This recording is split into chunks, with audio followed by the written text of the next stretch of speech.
بسم اللہ الرحمن الرحیم۔ نیت میں اخلاص کے تعلق سے گفتگو چل رہی ہے۔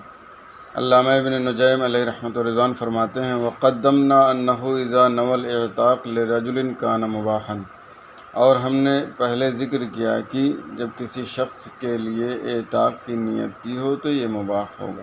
ٹھیک ہے، یہاں پر علامہ حمیدی علیہ رحمۃ الرضوان فرماتے ہیں کہ اخلاص فی النیہ میں گفتگو چل رہی ہے، ٹھیک ہے، لہذا اس مسئلے کو اس مقام پر ذکر نہیں کرنا چاہیے، کیونکہ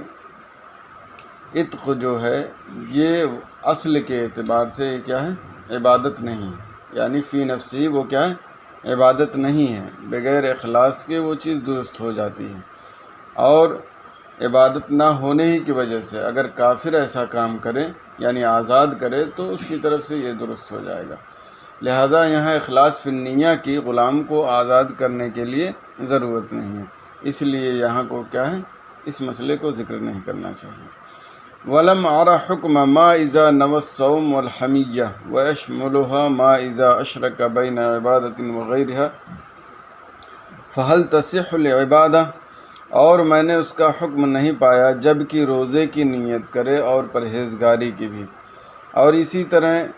اس کو یہ بھی شامل ہوگا جب کہ ایک عبادت اور اس کے علاوہ دوسری عبادت کے درمیان شریک کر لے نیت میں، فَهَلْ تَصِحُّ الْعِبَادَةُ، تو کیا عبادت درست ہو جائے گی، اور جب عبادت صحیح ہو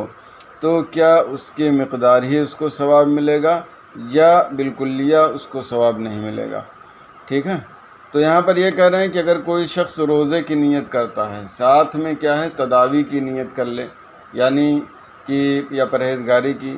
ٹھیک ہے، یعنی اس بھوک کی وجہ سے یا بھوکا رہنے کی وجہ سے وہ اپنا علاج بھی کرنا چاہے، ٹھیک ہے، چاہے پرہیزگاری کے طور پر چاہے تداوی کے طور پر جو بھی ہو،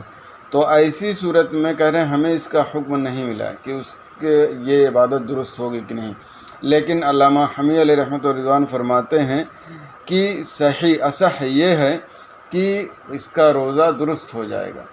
ٹھیک ہے، کیونکہ یہاں پر جو تداوی یا بھوکے ہونے کی وجہ سے جو علاج ہو رہا ہے یہ لازم ہے روزے کی صورت میں، کیا ہے، لازم ہے کہ روزے کی صورت میں، یعنی اگر کوئی شخص روزہ رکھتا ہے تو لازمی طور پر بھوکے رہنے کی وجہ سے جو علاج ہوتا ہے وہ علاج پایا جائے گا، خواہ نیت کرے یا نہ کرے، اس لیے یہاں پر یہ بھی کہا جا سکتا ہے کہ مستقلاً اس نے روزے کی نیت کی ہے، ضمناً کیا ہے، اس نے علاج کی بھی نیت کی ہے، اس لیے استقلال کا اعتبار ہوگا اور اس کا روزہ درست ہو جائے گا۔ اور آگے انہوں نے کہا بھی ہے کہ مطلب اگر حمیت کی وجہ سے یا تداوی یا علاج کی وجہ سے بھوکے رہنے کی وجہ سے کام کرنا چاہ رہا ہے تو اس کی وجہ سے اخلاص میں کوئی فرق نہیں پڑے گا، لیکن پھر بعد میں کچھ مثالیں دی اور کہا کہ مثال کے طور پر کوئی قرآن پڑھتا ہے اور اس سے پڑھنے کے ساتھ نیت ہے، اس کے ساتھ یہ بھی نیت کرتا ہے کہ دوسرے کو سمجھانا ہے، پھر آگے چل کے کہا کہ یہاں پر یہ عبادت درست ہو جائے گی لیکن اس کو ثواب نہیں ملے گا، ٹھیک ہے، تو تھوڑا دونوں میں تضاد لگ رہا ہے، جب اخلاص کے منافی نہیں، اخلاص نہیں چھوڑا تو اس کو ثواب ملنا چاہیے،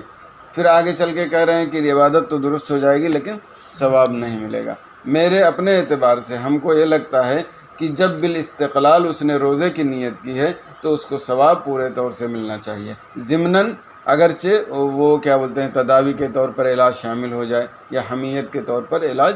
شامل ہو جائے۔ وَلَمْ أَرَ حُكْمَ مَا إِذَا نَوَى الصَّوْمَ، اور میں نے اس کا حکم نہیں پایا جبکہ اس نے روزے کی نیت کی یا پرہیزگاری کی نیت کی۔ اور یہاں پہ ایک چیز اور ہے کہ اعتراض ہو سکتا ہے کہ اس سے پہلے آپ نے بتایا ہے کہ نیت میں شرکت کے تعلق سے کہ حج اور تجارت کی نیت کریں، ٹھیک ہے، اور یہاں پھر اسی مسئلے کو آپ دہرا رہے ہیں کہ عبادت کے درمیان شریک کریں، تو یہاں پہ یہ بتا رہے ہیں وہاں پہ تھا تقدیم و تاخیر، یعنی بالاستقلال حج کی نیت کی، ٹھیک ہے، کیا ہے، بالاستقلال پورے طور سے الگ سے حج کی نیت کی، پھر ضمناً کیا ہے تجارت شامل ہو گئی، لیکن یہاں پر دونوں کو ایک ساتھ نیت میں رکھے گا۔ یہ اور بات ہے اصل مقصود کیا ہے، روزہ رکھنا ہو یا عبادت جو اصل مقصود وہی ہو، ٹھیک ہے، یعنی مثال کے طور پر اگر قرآن پڑھتا اور سمجھانا ہے لیکن اصل مقصد اس کا کیا ہے، قرآن پڑھنا ہے، سمجھانا ضمناً ہے، لیکن یہاں پر کیا ہے دونوں نیتیں ایک ساتھ پائی جائیں، لیکن وہاں جو اس سے پہلے تھا اس میں تقدیم و تاخیر ہے، یا کہہ لیجئے مستقلاً پہلے پایا گیا پھر بعد میں ضمناً وہ شامل ہو گئی، ٹھیک ہے۔ وَيَشْمُلُهَا مَا، اور اس کو مطلب اسی صورت کو یہ بھی شامل ہوگا جب کہ کسی ایک عبادت کے درمیان اور اس عبادت کے علاوہ کے درمیان شریک کر لے تو کیا عبادت درست ہوگی، اور صحیح ہو جائے تو اسے اسی کی مقدار ثواب ملے گا یا بالکل ثواب ہی نہیں ملے گا۔ وَأَمَّا الْخُشُوعُ فِيهَا بِظَاهِرِهِ وَبَاطِنِهِ فَمُسْتَحَبٌ، اور عبادت میں خشوع، اب یہاں بتا رہے ہیں خشوع کے تعلق سے کہ خشوع ضروری ہے یا نہیں، ٹھیک ہے۔ تو کہہ رہے ہیں کہ ظاہر و باطن کے اعتبار سے خشوع مستحب ہے۔ بعض علماء نے کہا کہ اگر کوئی عبادت کرتا ہے تو پوری عبادت کے کسی نہ کسی جز میں کہیں خشوع لازم اور ضروری ہے، یعنی اگر بالکلیہ خشوع نہیں پایا گیا تو ان کے نزدیک عبادت درست نہیں ہوگی۔ علامہ حمیل رحمۃ اللہ رضوان فرماتے ہیں کہ یہ بہت مشکل ہے، ٹھیک ہے، یعنی یہ قابل قبول نہیں ہے، اس کی وجہ سے بہت سارے لوگوں کی عبادتیں کیا ہیں، خراب ہو جائیں گی، کیونکہ عام طور سے لوگوں کے اندر خشوع نہیں پایا جاتا ہے۔ تو خشوع ظاہر اور باطن کے اعتبار سے کیا ہے، مستحب ہے، لازم اور ضروری نہیں۔ وفی القنیہ شرع فی الفرض وشغلہ الفکر فی التجارہ والمسألہ حتی تم صلاتہ، اور قنیہ میں ہے کہ فرض نماز مثال کے طور پر اس نے شروع کی اور تجارت یا کسی مسئلے میں سوچنے کی وجہ سے وہ مشغول ہو گیا یہاں تک کہ اس نے اپنی نماز مکمل کر لی، لا تستحب اعادتہ، تو اس کا لوٹانا مستحب نہیں ہے، اور جب مستحب نہیں ہے تو ضروری بھی نہیں ہے۔ اور فی بعض الکتب لا یعید، اور بعض کتب میں کیا ہے، لا یعید، لوٹائے گا ہی نہیں۔ اور فی بعضها لا لم ينقص اجرہ، اور اسی کی بعض کتب میں مزید ہے کہ اس کا اجر کم بھی نہ ہوگا، اذا لم یکن من تقصیر منہ، جب کہ اس کی جانب سے کوئی کمی نہ ہو۔ یعنی اگر کوئی شخص نماز پڑھتا ہے، تجارت میں اس کی فکر چلی گئی، کسی مسئلے میں اس کی سوچ چلی گئی، تو ایسی صورت میں اس کی عبادت درست ہوگی کہ نہیں؟ عبادت تو بہرحال کیا ہے، درست ہو جائے گی۔ اب یہ ہے کہ اس کو اجر ملے گا کہ نہیں، تو میرے خیال سے یہی ہونا چاہیے جو بعد میں کہا گیا کہ اگر اس کی جانب سے تقصیر نہیں ہے، اس کی جانب سے کمی نہیں ہے، اس کی جانب سے زیادتی نہیں ہے، تو ایسی صورت میں پورے طور سے اس کو ثواب ملنا چاہیے۔ البتہ اگر اس کی جانب سے کمی آئی، مطلب مثال کے طور پر تجارت اس کے ذہن میں آئی کہ فلاں چیز ایسا ہے، فلاں چیز ایسا ہے، لیکن جیسے اس کے ذہن میں آئی فوراً اس نے اس کو ہٹا دیا، لیکن اگر اسی پر ٹھہرا رہا جان بوجھ کر کے، تو پھر جتنی کمی ہوگی اس کے اعتبار سے اس کا ثواب کم ہو جائے گا۔ رہی بات یہ ہے کہ اگر اس نے دفاع کرتا رہا تو پھر انشاءاللہ ثواب کم نہیں ہونا چاہیے، ٹھیک ہے۔ السادس فی بیان الجمع بین عبادتین، اور چھٹی گفتگو یہاں دو عبادتوں کے درمیان جمع کرنے کے تعلق سے ہے، ٹھیک ہے، یعنی جو نیت کا معاملہ تھا تو اس میں 5 چیزیں ہم پڑھ چکے، اب چھٹی بحث کیا ہے، دو عبادتوں کے درمیان جمع کرنے کا حکم، وہی ایک ہی نیت میں۔ وحاصلہ انہ اما ان یکون فی الوسائل او فی المقاصد، اور اس کا حاصل یہ ہے کہ یا تو وسائل میں ہوگا یا مقاصد میں، تو اگر وسائل میں ہوں تو سب کی سب عبادتیں درست ہیں، یعنی اگرچہ دو عبادتوں کو ایک ساتھ وسائل میں جمع کر دیا تو وہ عبادتیں کیا ہیں، درست ہو جائیں گی۔ مثال کے طور پر جنوبی شخص ہے، جمعہ کے دن اس نے جمعہ کے لیے بھی غسل کیا اور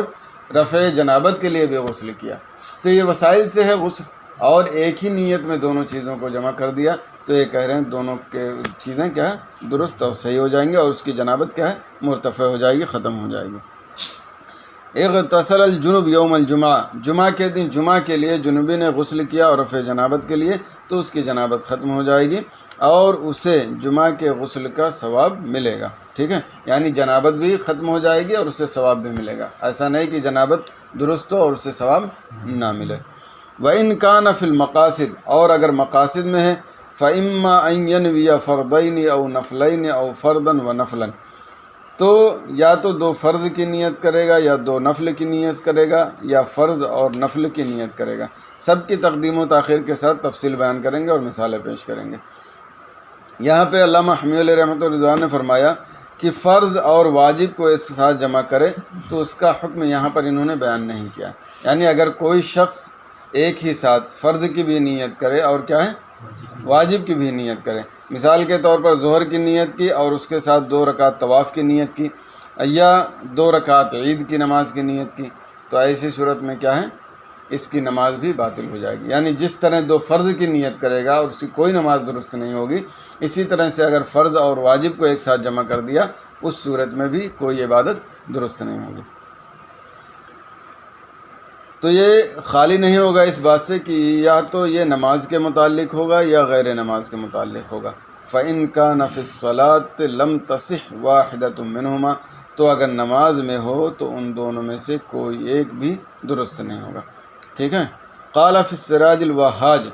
السراج الوہاج میں فرمایا لو نوى صلاۃ فرض كالظہر والعصر لم تصح اتفاقا، اگر فرض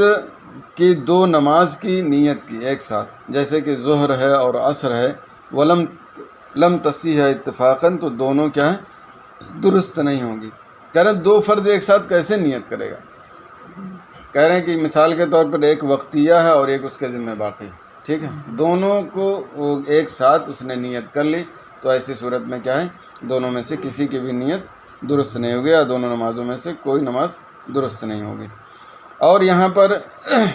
علامہ ابن نجیم علیہ رحمۃ الرضوان نے علت بیان نہیں کی ہے، لیکن شوافی وغیرہ نے علت بیان کی ہے کہ اگر دو فرض کی وہ نیت کرتا ہے تو ایک طرح سے وہ گویا کہ کھلواڑ کر رہا ہے، ٹھیک ہے، کیا ہے؟ کھلواڑ کر رہا ہے، اس لیے دونوں میں سے کوئی نماز درست نہیں ہوگی۔ پھر کہا کہ بھائی جب دو نماز ٹھیک ہے فرض نہیں ادا ہوتی ہے لیکن اس کو نفل ہو جانا چاہیے، تو کہہ رہے ہیں یہاں کلام نماز کے منعقد ہونے ہی میں ہے، کیا ہے؟ نماز منعقد ہی نہیں ہو رہی ہے تو نفل کہاں سے ہوگی؟ ٹھیک ہے، اور مفروض یہ ہے کہ نماز منعقد ہو، جب نماز منعقد ہی نہیں ہو رہی ہے تو نفل بھی نماز شروع نہیں ہوگی۔ وَلَوْ نَوَى فِي الصَّوْمِ الْقَضَاءَ وَالْكَفَّارَةَ كَانَ عَنِ الْقَضَاءِ، اور اگر روزے میں قضا اور کفارہ کی نیت کی، کان عن القضاء، تو یہ کیا ہے؟ قضا روزہ ہوگا۔ دیکھیے ان ساری چیزوں میں اور مثالیں آ رہی ہیں، آگے بتائیں گے بھی کہ اس طرح کی چیزیں جب وہ جمع کرتا ہے تو اگر بالکل مطلب ایک ہی مرتبے میں ہے، ٹھیک ہے، تو یہ روزہ اور کفارہ وغیرہ اس طرح کی چیزوں میں تو وہ کہ جن کو چاہے اختیار کر لیں، اس کو اختیار کرنے کا کیا موقع ملے گا۔ لیکن اگر ان میں سے کوئی قوی ہے اور کوئی اقوا ہے تو ایسی صورت میں اقوا کی طرف کیا ہے؟ پھیر دیا جائے گا، ٹھیک ہے۔ لیکن نماز میں ایسا نہیں ہے، اگر دو فرضیں ایک ساتھ ہیں تو کیا ہے؟ دونوں میں سے کوئی درست نہیں ہوگی۔ وَلَوْ نَوَى فِي الصَّوْمِ الْقَضَاءَ وَالْكَفَّارَةَ كَانَ عَنِ الْقَضَاءِ، اور اگر روزے میں قضا اور کفارہ کی نیت کی ایک ساتھ تو یہ قضا ہوگی، کیونکہ قضا یہ جو ہے وہ اللہ تبارک و تعالیٰ کی جانب سے لازم ہے، اور کفارہ کیا ہوتا ہے؟ یہ بندے کی طرف سے ہوتا ہے، تو اللہ تبارک و تعالیٰ کی جانب سے جو لازم ہے وہ اقوا ہے، اسی لیے اس نیت کو اسی کی طرف پھیر دیا جائے گا۔ وقال محمد رحمہ اللہ تعالیٰ یکون تطوعا، اور امام محمد رحمہ اللہ تعالیٰ نے فرمایا کیا؟ کہ نفل ہوگی۔ وَإِن نَوَى كَفَّارَةَ الظِّهَارِ وَكَفَّارَةَ الْيَمِينِ يَجْعَلُهُ لِأَيِّهِمَا شَاءَ، وقال محمد رحمہ اللہ تعالیٰ یکون تطوعا، اور اگر زہار کے کفارے اور یمین کے کفارے کی نیت ایک ساتھ کی، یا نیت میں دونوں کو جمع کر دیا، تو دونوں میں سے جس کو چاہے وہ قرار دے دے۔ وقال محمد رحمہ اللہ تعالیٰ یکون تطوعا، اور امام محمد رحمہ اللہ تعالیٰ نے کیا فرمایا کہ یہ تطوع ہوگا، یعنی نفل ہو جائے گا۔ تو یہاں پر اختیار کیوں ہے دونوں کو ایک ساتھ کرنے کا؟ کہ دونوں ایک ہی منزل میں، یعنی ان میں سے کوئی قوی اور اقوا نہیں ہے، ٹھیک ہے، اس لیے کیا ہے؟ دونوں میں سے جس کو چاہے گا وہ قرار دے گا۔ لیکن یہ کفارہ زہار اور کفارہ یمین میں کب قرار دے گا؟ جب تک وہ اس کو شروع نہ کیا ہو۔ مثال کے طور پر روزہ رکھنا ہے تو ابھی روزے کو شروع نہ کیا ہو، اس سے پہلے اس نے نیت کر لی دونوں کی، ٹھیک ہے، تو اب روزہ شروع ہونے سے پہلے ان دونوں میں سے جس کو چاہے وہ متعین کر دے کہ یہ اس کے لیے ہے یا اس فلاں چیز کے لیے ہے، یا کہہ لیجیے کفارہ زہار کے لیے یا کفارہ یمین کے لیے ہے۔ لیکن اگر شروع کر دیا تو اب متعین نہیں کر سکتا، اب وہ نفلی ہوگا، ٹھیک ہے۔ یجعلہ لأیہما شاء، دونوں میں سے جس کو چاہے وہ جس کے لیے چاہے قرار دے دے۔ اور امام محمد رحمہ اللہ تعالیٰ نے فرمایا کہ یہ تطوع ہوگا۔ وَلَوْ نَوَى الزَّكَاةَ وَكَفَّارَةَ الظِّهَارِ جَعَلَهُ عَنْ أَيِّهِمَا شَاءَ، اور اگر زکوٰۃ اور زہار کے کفارے کی نیت کی تو ان دونوں میں سے جس کو چاہے اس کو قرار دے دیں، جس کے لیے چاہے قرار دے دیں، ٹھیک ہے۔ یعنی اس نے صدقہ کرنا چاہا اور اس سے کیا ہے؟ زکوٰۃ یا زہار کے کفارے کی نیت کی، تو اس میں ان دونوں میں سے جس کو چاہے اس کے لیے قرار دے دے۔ اس میں پہلے بھی کر سکتا ہے، یعنی چونکہ پیسہ دے کے کرنا ہے تو پہلے اس نے دونوں کی نیت کی، اور دینے سے پہلے اگر چاہے تو جس کے لیے چاہے اس کو قرار دے دے، ٹھیک ہے، یعنی زکوٰۃ کے لیے چاہے تو اس کو بنا دے یا کفارہ ظہار کے لیے، اور دینے کے بعد بھی بنا سکتا ہے۔ جیسے کہ مثال کے طور پر ہم زکوٰۃ دیتے ہیں، نیت نہیں کیے، جیسے پیسہ کسی کو دیا اور اس کے ہاتھ میں ابھی برقرار ہے، کیا ہے، اس کے ہاتھ میں برقرار ہے، تو ہم زکوٰۃ کی نیت کر لیں تو زکوٰۃ ادا ہو جائے گی۔ اسی طرح یہاں بھی اگر اس نے دے دیا دونوں کی نیت کر کے اور ابھی تک اس نے خرچ نہیں کیا ہے، تو وہ جب تک خرچ نہیں کیا ہے وہ کفارہ ظہار یا زکوٰۃ کے لیے کیا ہے، متعین کر سکتا ہے، ٹھیک ہے۔ وَلَوْ نَوَى الزَّكَاةَ وَكَفَّارَ الْيَمِينِ فَهُوَ عَنِ الزَّكَاةِ، اور اگر زکوٰۃ کی نیت کی اور کفارہ یمین کی نیت کی، فَهُوَ عَنِ الزَّكَاةِ، تو اس صورت میں زکوٰۃ کی جانب سے ہوگا، کیونکہ زکوٰۃ اقوا ہے۔ وَلَوْ نَوَى مَكْتُوبَةً وَصَلَاةَ جَنَازَةٍ فَهِيَ عَنِ الْمَكْتُوبَةِ، اور اگر فرض نماز کی نیت کی اور نماز جنازہ کی نیت کی تو یہ فرض نماز کی نیت ہوگی۔ بہت سارے لوگوں نے کہا کہ یہ نماز بالکل درست نہیں ہوگی، ٹھیک ہے، یعنی اگر کسی نے فرض نماز کی نیت کی اور نماز جنازہ کی نیت کی تو ایسی صورت میں کوئی بھی نماز شروع نہیں ہوگی، لیکن اگر اصول اور قاعدے کے مطابق دیکھا جائے تو فرض نماز ہونی چاہیے، کیونکہ یہاں پہ اقوا کیا ہے، فرض نماز ہے، اور نماز جنازہ کو تو مستقلاً نماز کہتے بھی نہیں، یعنی رکوع اور سجود والی، تو اس اعتبار سے کیا ہے، فرض نماز یہاں مراد ہوگی۔ وقد ظہر بہذا انہ اذا نوى فردین، اور اس سے ظاہر ہو گیا کہ جب دو فرض کی نیت کرے تو اگر ان دونوں میں سے ایک اقوا ہو تو اسی کی طرف منصرف ہوگا۔ فصوم القضاء اقوا من صوم الکفارہ، تو قضاء کا روزہ کیا ہے، یہ کفارہ کے روزے سے اقوا ہے، اس لیے وہاں پر کیا ہے، قضاء کے روزے کو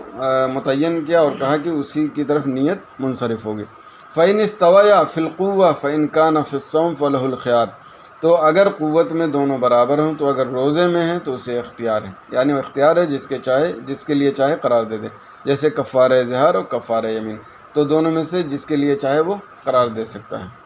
وَكَذَا الزَّكَاةُ وَكَفَّارَةُ الظِّهَارِ، اور ایسے ہی زکوٰۃ اور کفارہ ظہار میں بھی۔ وَأَمَّا الزَّكَاةُ مَا كَفَّارَةِ الْيَمِينِ فَالزَّكَاةُ أَقْوَى،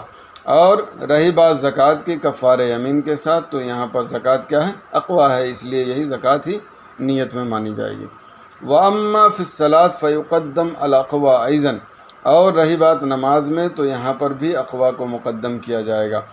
وَلِذَا قَدَّمْنَا الْمَكْتُوبَةَ عَلَى صَلَاةِ الْجَنَازَةِ، اور اسی لیے ہم نے مکتوبہ کو کیا ہے، صلاۃ جنازہ پر مقدم رکھا۔ وَلِذَا قَالَ فِي السِّرَاجِ الْوَهَّاجِ لَوْ نَوَى مَكْتُوبَتَيْنِ فَهِيَ لِلَّتِي دَخَلَ وَقْتُهَا، اور اسی وجہ سے السراج الوہاج میں فرمایا کہ اگر دو مکتوب کی نیت کی تو یہ اس کے لیے ہے جس کا وقت داخل ہو چکا ہے۔ دیکھیے اس سے پہلے کیا کہا تھا کہ دو فرض کی نیت کرے گا تو دونوں میں سے کوئی نماز درست نہیں ہوگی، اور یہاں پہ کیا کہہ رہے ہیں کہ جس کا وقت داخل ہوا ہے اس کی نماز درست ہو جائے گی، تو تھوڑا فرق ہے، ظاہر میں لگتا ہے کہ ایک ہی طرح ہے، ٹھیک ہے۔ وہاں پہ یہ تھا کہ جو قضا ہو چکی ہے ایک نماز اس کی نیت، اور ایک جس کا وقت داخل ہو چکا اس کی نیت، اور یہاں پر ہے جس کا وقت داخل ہو گیا اس کی نیت، اور جو ابھی اس پر فرض نہیں ہوئی ہے، لازم نہیں ہوئی ہے، ٹھیک ہے، اس کی نیت۔ تو ایسی صورت میں ظاہر سی بات ہے جو چیز لازم نہیں ہوئی ہے وہ مکتوب ہے ہی نہیں، اس پر فرض ہی نہیں ہے، تو لہٰذا جس وقت کی نماز اس کے ذمہ داخل ہو چکی ہے یا فرض ہو چکی ہے یا مکتوب ہو چکی ہے وہی نیت میں مراد ہوگی، ٹھیک ہے، تو دونوں کے درمیان یہ فرق ہے۔ وَلَوْ نَوَى فَائِتَتَيْنِ فَهِيَ لِلْأُولَى مِنْهُمَا، اور اگر دو فوت شدہ نماز کی نیت کی تو یہ ان دونوں میں سے پہلے کے لیے، یعنی پہلی جو نماز اس کے ذمہ فوت ہوئی ہے اسی کو قرار دیا جائے گا۔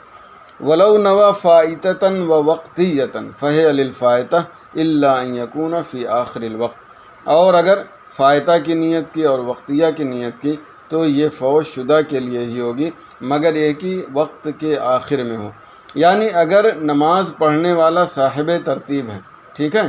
اور اس نے فائتہ اور وقتیہ کی نیت کی اور وقت میں وسعت ہے، کیا ہے، وقت میں وسعت ہے، تو ایسی صورت میں وہ فوت شدہ نمازی کی نیت قرار دی جائے گی، ٹھیک ہے۔